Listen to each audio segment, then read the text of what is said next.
Voici la signature de l'accord d'établissement qui va concrétiser l'ouverture prochaine d'un bureau national de la BAD, la Banque africaine de développement au Bénin. Le premier magistrat avait émis le vœu le 11 janvier dernier lors d'une visite en Côte d'Ivoire. Les autorités de la BAD lui retournent l'ascenseur, rapprocher l'institution financière de ses clients. En ouvrant un bureau à Cotonou, la Banque africaine de développement ne fait qu'accomplir un devoir, celui d'être présent auprès de ces pays membres régionaux pour accélérer la mise en œuvre efficace et efficiente de ces projets, mais aussi pour prodiguer des activités conseils, n'est-ce pas, au gouvernement. La BAD au Bénin s'est trouvé des solutions idoines en termes de financement des projets de développement. C'est aussi accompagner la mise en œuvre du PAG, le programme d'action du gouvernement, dira le ministre des Affaires étrangères. Dans la démarche de restructuration de notre économie, dans la démarche de reconstruction de notre pays, comme il était important que nous puissions compter sur les vrais partenaires, les véritables amis. Et le premier partenaire pour nous reste la Banque africaine de développement. Un grand pas vient d'être franchi dans cette volonté commune de la BAD et du gouvernement béninois. Prochaine étape, le choix du site et le démarrage effectif des activités.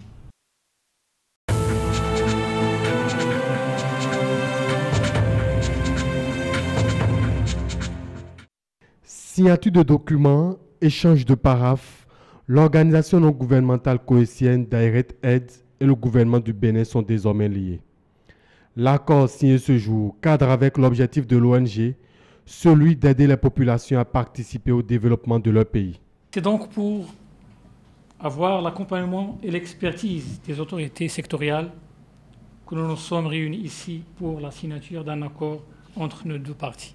Cet accord, Monsieur le ministre, non seulement donnera un caractère officiel à nos œuvres, mais aussi améliorera la qualité du service que nous offrons aux populations béninoises dans le respect du programme d'action du gouvernement. Ce partenariat concourt directement à la mise en œuvre du programme d'action du gouvernement.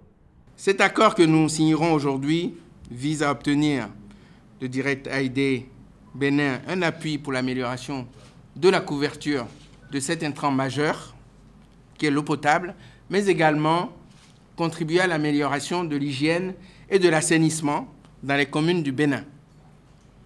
Cette initiative vise à réaliser des infrastructures d'eau et d'assainissement pour l'amélioration, évidemment, de ces conditions de vie de nos chers frères et sœurs concitoyens de nos milieux ruraux. Elle se concilie bien avec la mise en œuvre du programme d'action du gouvernement dans les secteurs vitaux que je viens de citer. Créée en 1981, Direct Aid est une organisation à caractère humanitaire. Elle intervient au Bénin depuis plus de 10 ans.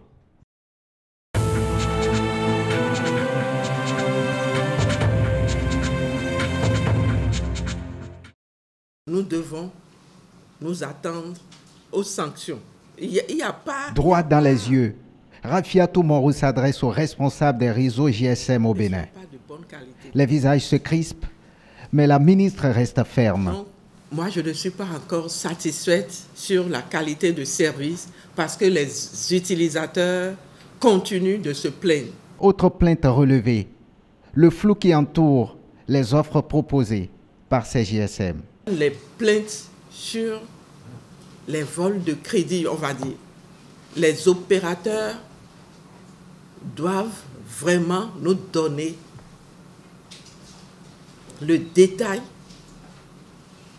des offres qu'ils proposent aux abonnés. Ils soient bien informés. Tour à tour, les trois responsables de GSM se sont expliqués et adhèrent au principe. Là, on ne peut qu'adhérer à expliquer les offres. Pour la traçabilité, on va voir toutes les offres. On sait qu'on a la traçabilité des offres.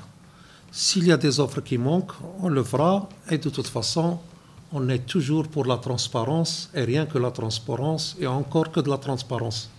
Au vu de tout ce que nous avons... Dans cette perspective, une vérification est en cours au niveau de ces différents réseaux de téléphonie mobile. Les indélicats subiront la rigueur de la loi, a expliqué Rafiatou Morou.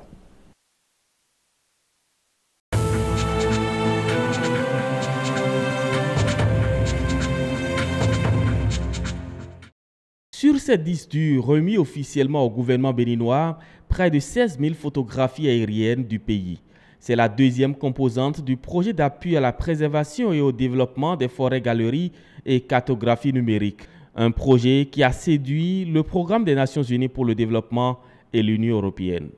Cette photographie aérienne constitue du matériel important dans la planification spatiale du développement et les prises de décision pour une meilleure gestion des investissements de développement. Ces photos qui sont maintenant disponibles vont aider tout le monde à mieux travailler, à mieux définir leurs projets, leurs actions, en réduisant une marge d'erreur que parfois elle était notable. Des photographies aériennes réalisées par l'IGN France pour actualiser les dernières données datant des années 1960. Nous avons atteint un modèle numérique de terrain pour l'ensemble du pays. Des orthophotos issues de photos aériennes ont été réalisées. La cartographie topographique au 50 millième et au 200 millième. Et on l'avait entendu tantôt, un géoportail pour la diffusion des produits au public. C'est très important parce que, au-delà de l'État, nous avons les collectivités territoriales, nous avons les partenaires privés qui régulièrement ont besoin d'informations pour avancer. Chers partenaires, je voudrais vous renouveler, au nom du gouvernement, mes sincères remerciements et vous rassurer que ces produits finis seront mis à la disposition des structures spécialisées pour une jouissance utile et durable. C'est un projet de 800 300 000 euros financé à hauteur de 800 millions par l'Union européenne et 300 millions par le Programme des Nations Unies pour le développement.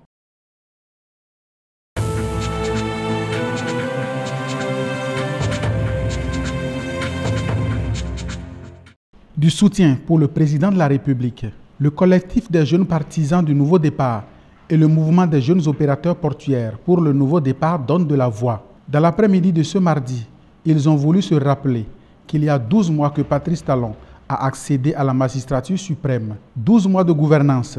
Ils en font le bilan. Entre autres actes majeurs, le règlement du problème d'énergie électrique, le recrutement de plus de 7000 instituteurs et professeurs, le paiement des arriérés des 3 années de subvention dues au collège, sans oublier l'augmentation de la pension des enseignants retraités à hauteur de 25%. Il se désole du fait que le processus de révision de la Constitution ne soit pas allé à son terme. Le collectif des jeunes partisans du nouveau départ s'indigne des allures tendancieuses qu'ont donné certains citoyens et acteurs politiques de notre pays au débat sur la question et qui ont fini par aboutir à ce résultat regrettable pour l'avenir de notre pays. Ils ne perdent pourtant pas espoir. Ils invitent les jeunes à la vigilance et à la mobilisation. Je voudrais inviter toute la jeunesse de notre pays à se mobiliser pour faire bloc derrière le président Patrice Talon en vue de le motiver à ne pas se laisser décourager et s'arrêter en si bon chemin. Ce rassemblement des membres du collectif des jeunes partisans du nouveau départ et du mouvement des jeunes opérateurs portuaires pour le nouveau départ s'est achevé dans la liesse générale.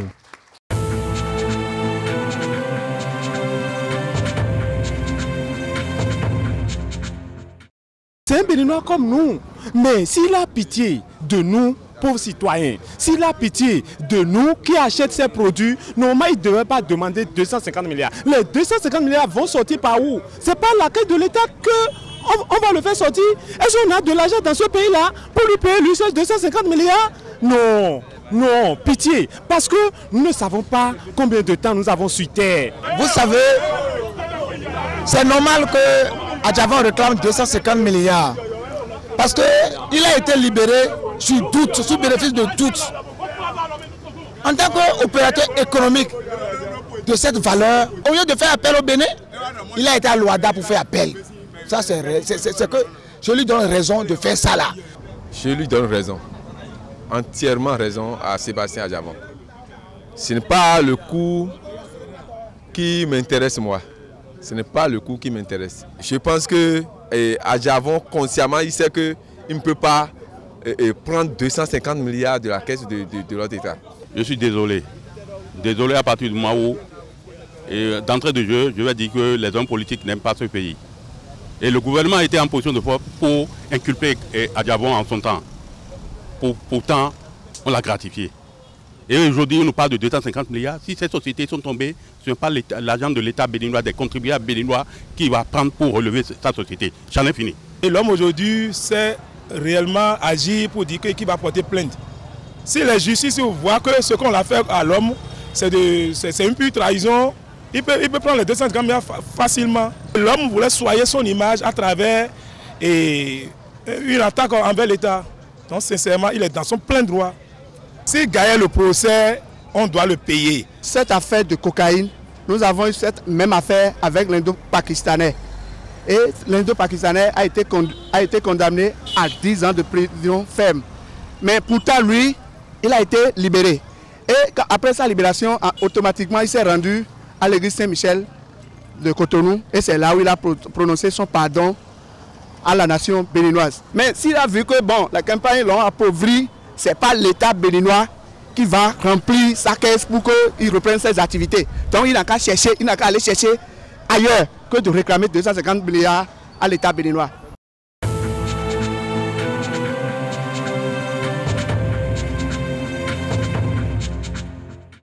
Comment vont les activités de la mairie de Cotonou? Les autorités de l'hôtel de ville font le point des difficultés rencontrées dans la réalisation des activités des 3 premiers mois de l'année. Dans une procédure de passation de marché qui se veut être l'activité, la première activité, la prestation fournie aux populations, la salubrité, l'assainissement, le curage. Et qu'on vienne dire qu'en plein processus, que la tutelle intervient pour dire de surseoir à la procédure de passation. La construction, la rénovation, la réhabilitation, l'équipement et la gestion des marchés secondaires est de la compétence propre et exclusive de la mairie. Qu'est-ce que ça veut dire? Ça veut dire que l'État ne peut pas, sauf à vouloir violer l'article 104 de la loi 97-029 sur la décentralisation. Au regard de ces situations, le respect des tests s'avère la seule alternative, selon le secrétaire général. Rien que le respect des tests de loi sur la décentralisation et les règlements en vigueur, on pourrait déjà commencer par être soulagé par rapport à cette difficulté-là. Ça, c'est rien que le respect des tests. Deuxième chose, on a dit qu'il est important qu'on mette en place un cadre de concertation entre la tutelle et puis la mairie de Cotonou. Et je crois que ça là, ce serait au bonheur de nos populations. La mairie de Cotonou reste donc dans la dynamique de satisfaire les populations. À cet effet, l'opération de curage des bas-fonds, des couloirs d'écoulement et les ouvertures de tranchées avant les pluies a démarré et se poursuit jusqu'au 30 avril prochain.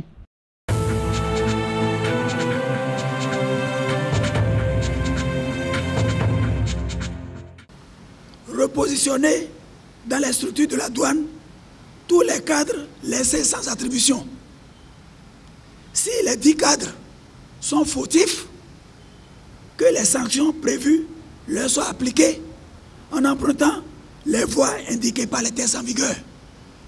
Aux agents des douanes, le premier conseil que nous leur donnons, c'est de changer radicalement de comportement dans l'exécution des services et éviter les actes répréhensibles qui non seulement les exposent à des sanctions sévères, mais contribuent à la dégradation de l'image de la douane dans l'opinion publique.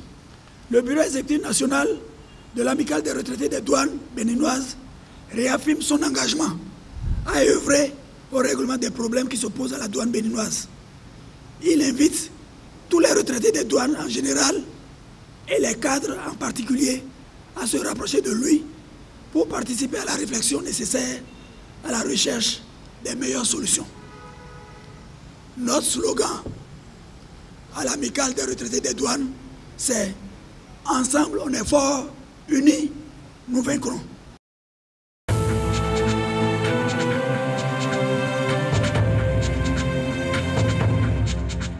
Les médias sociaux sont d'excellents moyens de communication et de partage d'informations au-delà des limites des médias classiques. Ils font désormais partie du quotidien de bon nombre de citoyens du monde et rares sont ceux qui peuvent encore s'en passer. Chacun y trouve en effet son compte. Ça me permet d'appeler mes parents qui sont à l'extérieur, à moindre coût bien sûr, et puis ça me permet aussi de les voir malgré la distance. Ça me permet d'être toujours en actualité, ce qui veut dire d'avoir des informations sur tout ce qui se passe dans le monde, en particulier au Bénin. L'utilisation des réseaux sociaux comporte cependant des risques. Du fait de l'absence d'une réglementation adéquate, ils servent de plus en plus de véhicules à des rumeurs et des informations fausses et nuisibles. Le contenu qui est produit et diffusé à travers les réseaux sociaux ne subit aucune règle. Il y a des images choquantes qui sont diffusées, c'est pas une bonne chose. Des images inadmissibles qui sont diffusées librement. Et ces images-là heurtent les sensibilités, les susceptibilités des individus qui ne sont pas capables de lire ou de prendre connaissance de ces informations-là. Il y a d'énormes intoxications. C'est un danger en réalité pour le public et puis pour les gouvernants. Il est très facile de se voiler derrière les lieux pour vous, les vues pour vous, pour diffuser n'importe quoi. Au Bénin, 2 organes travaillent en étroite collaboration dans le cadre de cette régulation. L'autorité de régulation des communications électroniques et de la poste pour ce qui concerne le contenant et la haute autorité de l'audiovisuel et de la communication pour le contenu.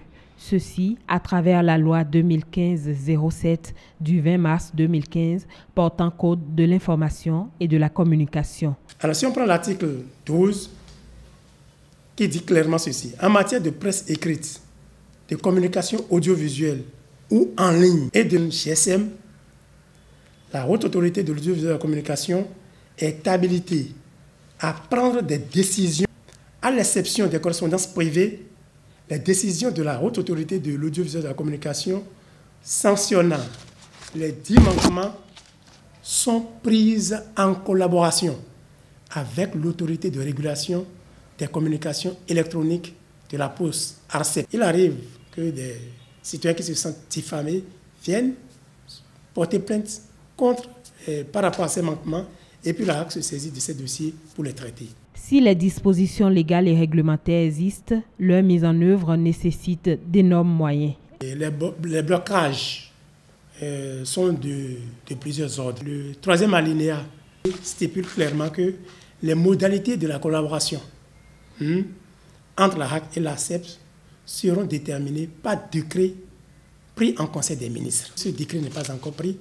2e aspect, il n'y a que les moyens dont dispose la HAC pour accomplir ces missions traditionnelles. Déjà, ces moyens sont limités. Et étendu au GSM, vous voyez l'immensité de la tâche. Il faut que la HAC se dote des moyens de capter ou de traquer sur le réseau des opérateurs télécoms les mots qui sont utilisés ou l'orientation qui est donnée au contenu son, au contenu vidéo, et pouvoir arrêter le citoyen qui a produit ce contenu-là. Il faut qu'on mette à jour les conventions de licence. C'est ça, les contraintes de la régulation. Face à cet état de choses, la sensibilisation semble être le moyen le plus accessible pour orienter, un tant soit peu, l'utilisation des médias sociaux. J'invite les jeunes à utiliser les réseaux sociaux pour des besoins vraiment plus responsables et plus justes, au lieu de les utiliser pour intoxiquer. Et les gestionnaires des forums au niveau des réseaux sociaux, je les invite aussi à faire de la sensibilisation de groupe et discipliner les membres des forums qui sont constitués et qui animent les réseaux sociaux sous leur responsabilité. En attendant que les contours de la régulation des médias sociaux soient mieux cernés au Bénin, une prise de conscience collective et individuelle s'avère nécessaire.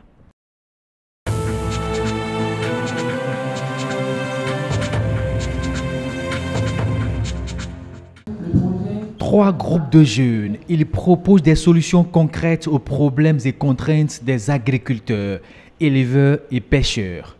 La première, Apono Akaja, elle a pour but d'optimiser la production halieutique Agrimat Bénin. La deuxième, une plateforme web et mobile de location de machines agricoles.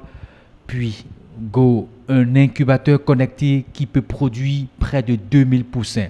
Il fallait s'asseoir, réfléchir et penser à un dispositif pour accroître ma production. J'ai vu que l'agriculture de demain, c'est autour des TIC. Ils étaient plus de 200 groupes au départ de ce concours. Ces 3 applications ont été déclarées les meilleures et leurs inventeurs gratifiés pour leur innovation. Tout simplement, félicitations et je vous souhaite très rapidement pouvoir mettre à disposition votre application auprès des agriculteurs. Nous sommes fiers de constater qu'il existe des jeunes talentueux capables de nous aider à relever ce défi. Le ministère de l'économie numérique et de la communication ne ferme pas les yeux sur les autres applications sorties à la faveur de ce concours organisé par le projet WARCIP Bénin.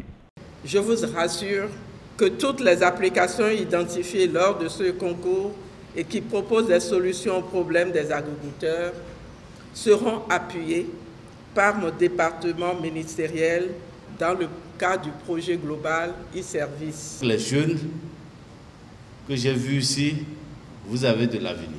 Comme quoi, la jeunesse consciente, innovante et entreprenante, le Bénin en regorge. Ces jeunes ne réclament que de telles tribunes pour démontrer leur savoir-faire.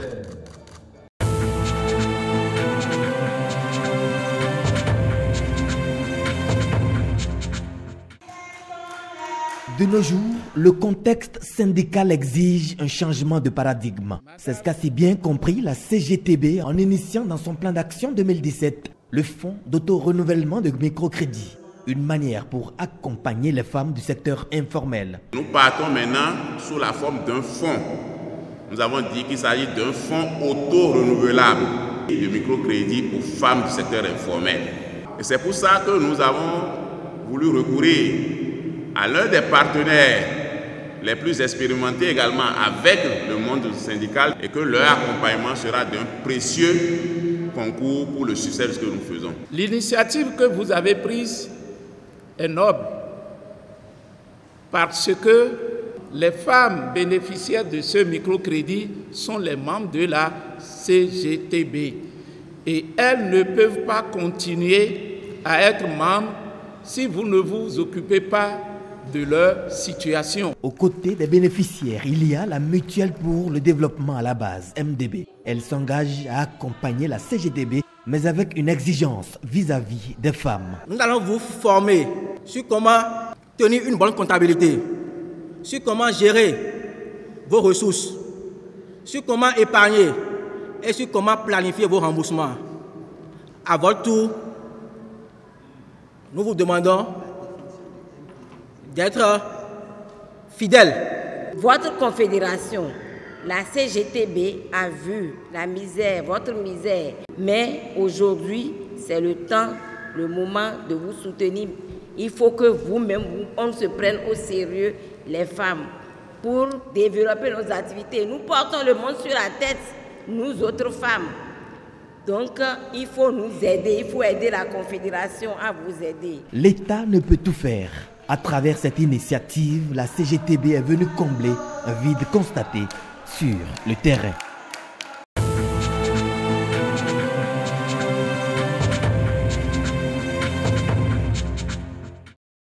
Considéré aujourd'hui comme l'un des éléments essentiels de l'alimentation quotidienne, le pain à base de farine de blé semble avoir conquis le cœur des Béninois.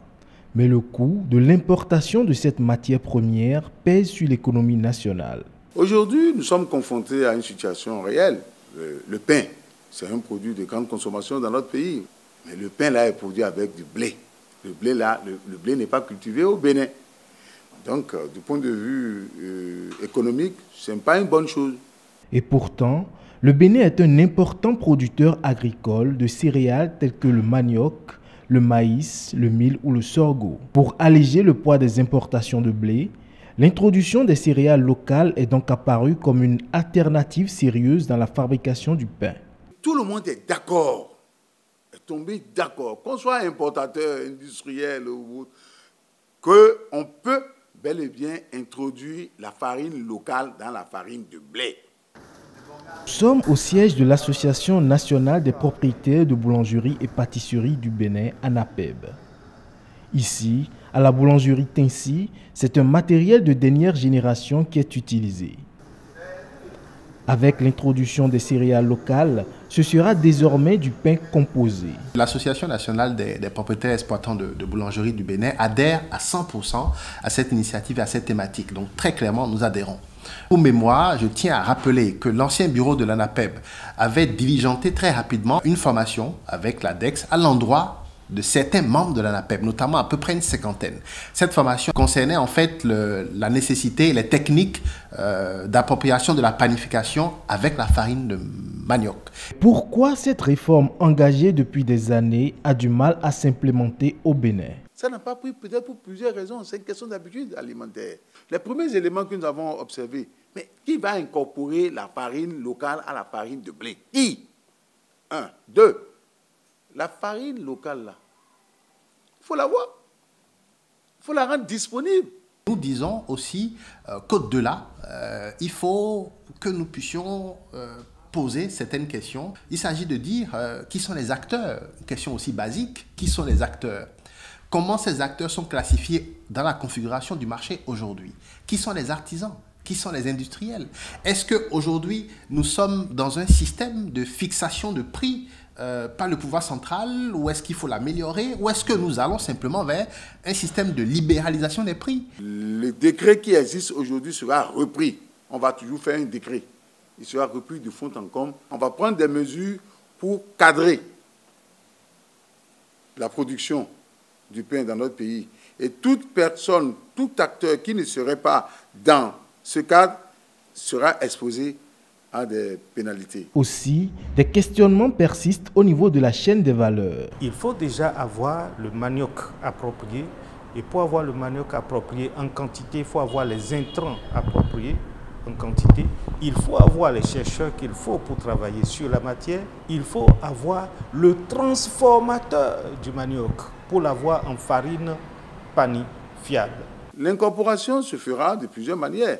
Soit des unités, des petites unités, des étudiants qui sortent des universités technologiques peuvent s'installer. Ils vont faire la farine locale encadrée par la recherche qui est très avancée. La FSA a fait des prouesses terribles en ce sens pour fournir aux grosses industries la farine locale. Et par la suite, eux vont faire l'incorporation et livrer sur le marché de la farine déjà incorporée.